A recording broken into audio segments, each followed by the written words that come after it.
Cartoon animation series और science fiction movies में हमेशा फ्यूचर की एक झलक दिखाने की कोशिश की जाती है।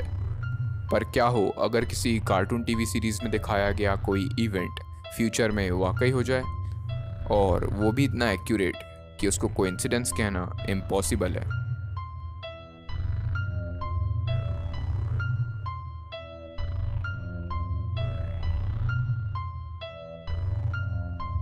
द सिम्पसन्स 17 दिसंबर 1989 में चालू हुआ एक ऐसा अमेरिकन कार्टून टीवी शो जिसके 30 सीजन्स कंप्लीट हो चुके हैं और 32वें सीज़न तक की प्लानिंग हो चुकी है। पर हम यहाँ पर सिम्पसन्स की विक्ट्री की हिस्ट्री बताने नहीं आए हैं। डोनाल्ड ट्रंप की प्रेसिडेंसी से लेकर नोबेल प्राइज़ विनर तक का नाम इस टीवी सीरीज़ में एक्चुअल इवेंट से 10-15 साल पहले ही दिखा दिया गया था। सिम्पसन्स की पूरी कंप्लीट कार्टून सीरीज़ में 25 से भी ज़्यादा ऐसी घटनाएं दिखाई गई हैं जो फ्यूचर की बिल्कुल सटीक झलक दिखाती हैं और जो फ्यूचर में सही भी हुई हैं। लेकिन इन सभी 25 घटनाओं में से मैं आपके पास लाया हूँ वो टॉप 5 घटनाएं जिनको सुनकर आप भी चौंक जाओगे, तो बने रहो उस वीडियो में। Number 5, Nobel prize. ये एपिसोड सीज़न 22 का पहला एपिसोड है जिसमें सिम्पसन्स फैमिली के कुछ बच्चे इस बात पर शर्त लगा रहे होते हैं कि इकोनॉमिक्स का नोबेल प्राइज़ विनर कौन होगा। इस सीन के बीच में ही जो एक कैरेक्टर है वो अपने हाथ में एक ऐसा पर्चा पकड़ा हुआ है जिसके अंदर एक नाम लिखा है, बेंट होमस्ट्रोम।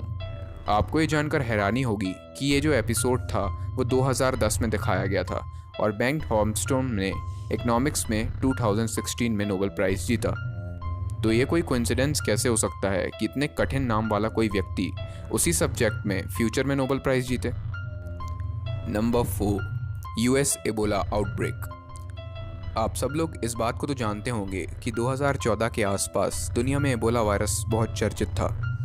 अब इस कार्टून सीरीज़ के एक एपिसोड के सीन को देखिए जहां पर कार्टून सीरीज़ का एक कैरेक्टर दूसरे कैरेक्टर को एक बुक पढ़ने को देता है और इस बुक का टाइटल है curious George and the Ebola virus.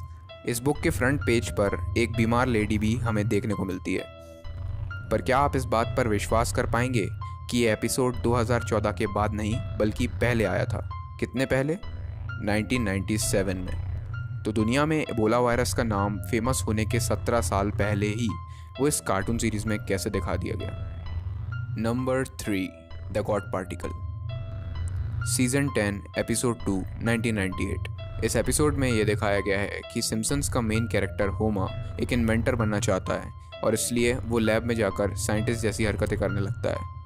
वो एक ब्लैक बोर्ड के सामने खड़े होकर कुछ मैथमेटिकल इक्वेशंस लिखता है। देखने वाले लोग इन मैथमेटिकल इक्वेशंस पर ज़्यादा ध्यान नहीं देते और शो को एंजॉय करते हैं। पर 14 साल बाद एक चौंकाने वाली चीज़ सामने आती है। सन 2012 में साइंटिस्ट गॉड पार्टिकल की डिस्कवरी करते हैं और सबसे ज़्यादा चौंकाने वाली बात यह है कि इस गॉड पार्टिकल का जब मास कैलकुलेट किया जाता है तो इसका मास अप्रॉक्सीमेटली उतना ही है जितना सिम्पसन्स की उस मैथमेटिकल इक्वेशन में लिखा हुआ था।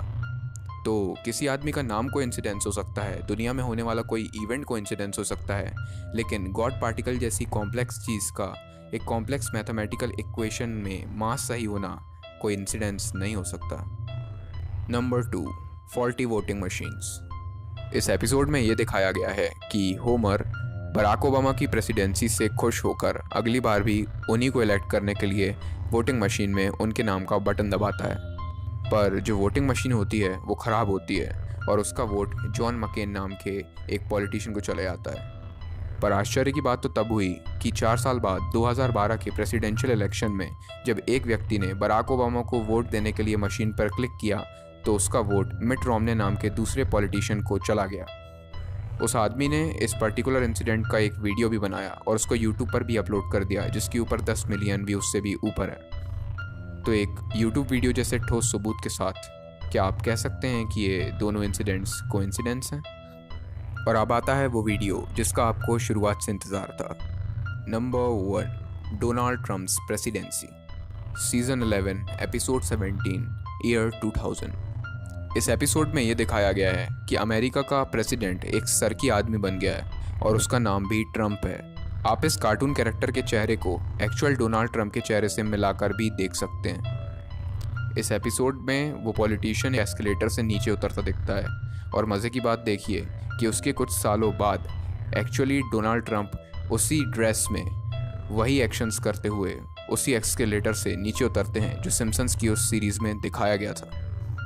अब आप ही मुझे बताइए, क्या आप अपने देश के अगले प्रेसिडेंट का नाम बता सकते हैं या उसका चेहरा बता सकते हैं? जब आप अपने देश के अगले प्रेसिडेंट का नाम ही नहीं बता सकते तो बताइए किसी कार्टून सीरीज़ में 16 साल बाद के प्रेसिडेंट का नाम और काफ़ी मिलता जुलता चेहरा कैसे दिखा दिया गया। सिम्पसन्स कार्टून बहुत ही मजाकिया मूड का कार्टून है, लेकिन इसके कई एपिसोड्स में ऐसे हिंट्स भी दिए गए हैं जो दुनिया के हिस्टोरिक मोमेंट्स को बयां करते हैं। जैसे इस फोटो में आप देख सकते हैं कि इसमें लिखा हुआ है न्यूयॉर्क $9 और उसके पीछे ट्विन टावर भी बने हुए हैं जो कि 9 के साथ देखने पर 9/11 की तरह दिखते हैं। पर ये एक कोइंसिडेंस भी हो सकता है, इसलिए इसे मैंने अपनी लिस्ट में ऐड नहीं किया।